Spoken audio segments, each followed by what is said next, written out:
Dear students, आज जो हम टॉपिक के बारे में डिस्कस करने जा रहे हैं that is the haemophilia and actually haemophilia जो है my dear, the first point you must have to remember कि हीमोफीलिया जो है ना, ये एक हेरिडिटरी ब्लड डिजीज है। क्या है? हीमोफीलिया जो है हेरिडिटरी ब्लड डिजीज है माय डियर। अब हेरिडिटरी क्या होता है? As you already know that is the transmission of character from parents to the offspring. Haemophilia person में क्या होता है कि मान के चलो एक पर्सन को हीमोफीलिया है तो उससे वही डिजीज जो है उसके डिसेंडेंट्स में आएगी। किसमें आएगी? डिसेंडेंट्स में। बट बिफोर दैट आपको ये पता होना चाहिए कि हीमोफीलिया होता क्या। हीमोफीलिया माय डियर एक हेरिडिटरी ब्लड डिजीज है। इसको डिस्कवर करा था by John Otto. John Otto ने डिस्कवर करा था। ठीक है, कब करा था my dear? 1803। Person suffering from haemophilia, जो पर्सन हीमोफीलिया से सफर कर रहा है उसमें एक्चुअली ना क्या होता है माय डियर, ब्लड क्लॉट नहीं होता। और यू कैन से कि blood there is a delayed blood clotting. मतलब आप कह सकते हो कि person suffering from haemophilia, person suffering from haemophilia has delayed blood clotting. Delayed blood clotting. ठीक है ना? जो पर्सन हीमोफीलिया से सफर कर रहा है उसमें क्या है कि डिलेड ब्लड क्लॉटिंग रहेगी, इवन दो पर्सन की डेथ भी हो सकती है। अब सबसे पहले ये डिलेड ब्लड क्लॉटिंग किस वजह से हो रही है, क्यों होती है, ये चीज हम समझने की कोशिश करते हैं। माय डियर, अगर मैं बात करूं नॉर्मल पर्सन की, किसकी बात करूं?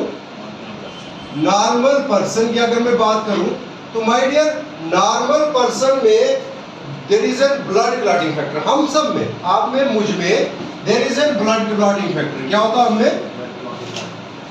Normal person has blood clotting factor.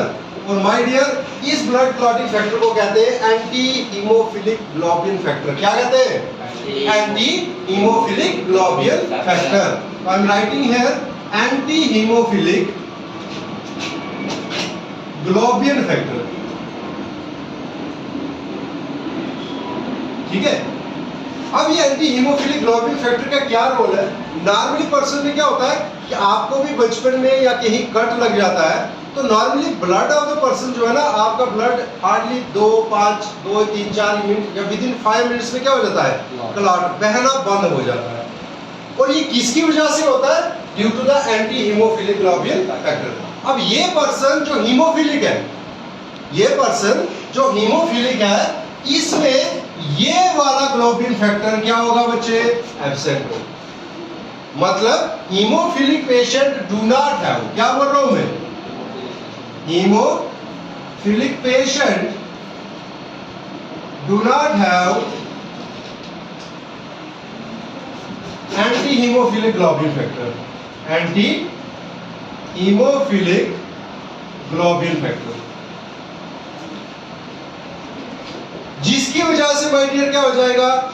जिसकी वजह से होगी डिलेड ब्लड क्लॉटिंग। जिसकी वजह से क्या हो जाएगा? Delayed blood clotting. Delayed blood clotting.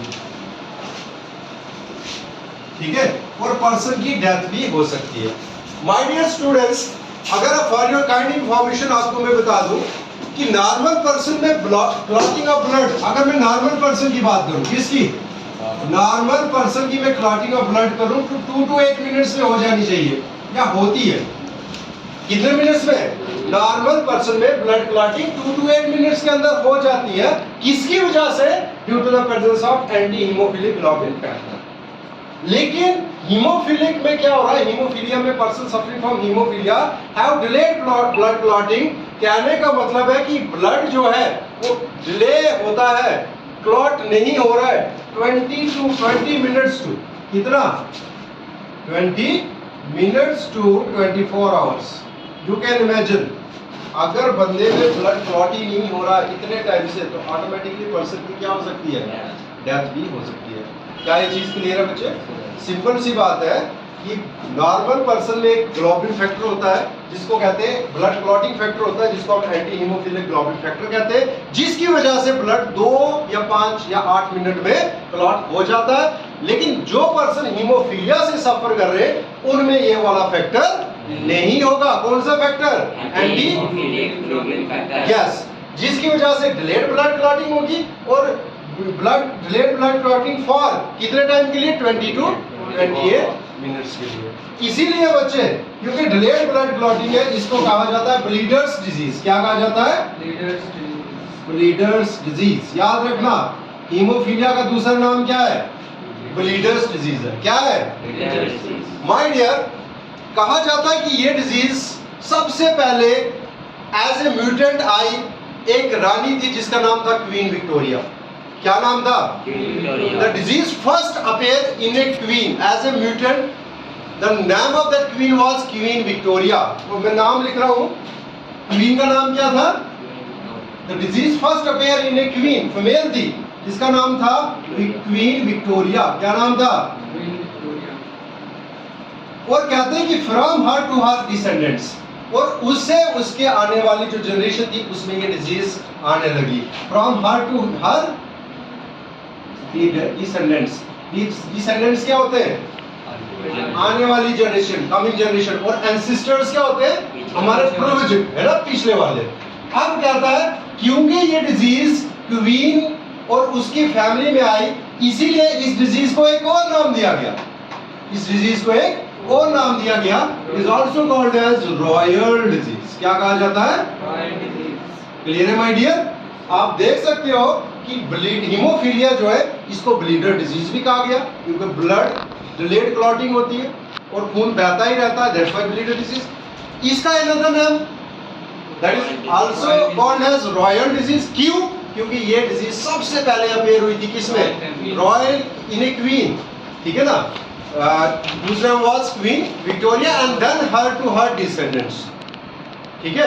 अब कहता है कि हीमोफीलिया भी सेक्स लिंक्ड रिसेसिव करैक्टर है। हीमोफीलिया क्या है? सेक्स लिंक्ड रिसेसिव करैक्टर है, रिप्रेजेंटेड बाय स्मॉल h। किससे रिप्रेजेंट करोगे? Small h। whereas the normal has capital H and capital H। अब देखो क्रिस क्रॉस में क्या देख रहा हूँ, हीमोफीलिया में जस्ट लाइक कलर ब्लाइंडनेस, कहाँ? Grandfather to grandson. और डॉटर किसका काम कर रही है? कैरियर का। यहाँ पे अगर देखोगे आप, कैपिटल H और हीमोफिलिक मेल लिया मैंने, सिमिलर कॉन्सेप्ट। क्योंकि देखो मेल जो फीमेल है हेमिजाइगस है और मेल जो है हेटेरोजाइगस है।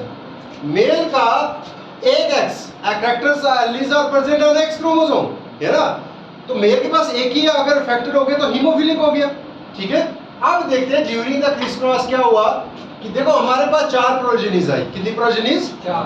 हमारे पास 2 डॉटर्स आई और 2 सन है। दोनों डॉटर कैरियर है। दोनों डॉटर क्या है? कैरियर है। और सन हमारे पास क्या है? नॉर्मल।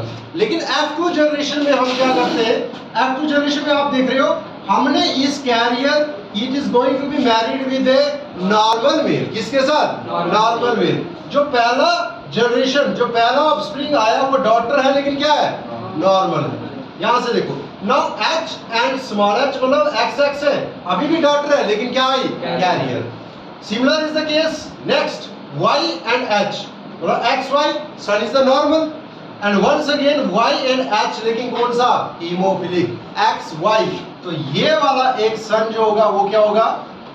कलर ब्लाइंड होगा। तो आप देख रहे हो F1 नहीं F2 जनरेशन में जो तो सन जो था वो क्या आ गया? कलर ब्लाइंड आ गया। Sorry, it's not a colour blind, haemophilic आ गया। Similar is the case in colour blindness. उसमें भी तो यही था कि कोई भी एलील्स जो है, ठीक है ना, म्यूटेटेड जीन जो है वो ग्रैंडफादर जेनेटिक्स में ग्रैंडफादर टू ग्रैंडसन। और आप देख रहे हो कि यहाँ पे डॉटर्स जो है वो किसका काम कर रही है? कैरियर्स का काम कर रही है। Have you got this? Thank you.